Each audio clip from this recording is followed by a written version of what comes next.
અમદાવાદમાં એલઆઈજી મકાનમાં પીજી ચલાવવાનું કૌભાંડ સામે આવ્યું છે। મકાન માલિકે જે ફ્લેટ નંબર 305 અને 105માં પીજી ચલાવવામાં આવતું હતું, જેમાં 1000 થી 3000 રૂપિયાનું ભાડું વસૂલાતું હતું।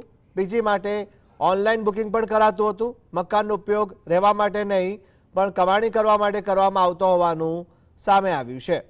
કોર્પોરેશનની વિજિલન્સ ટીમને માહિતી મળતા તપાસ હાથ ધરાઈ। તપાસ દરમિયાન પીજી ચાલતું હોવાનું સામે આવ્યું। હાઉસિંગ વિભાગના વહીવટ સામે હવે સવાલ ઊભા થયા છે।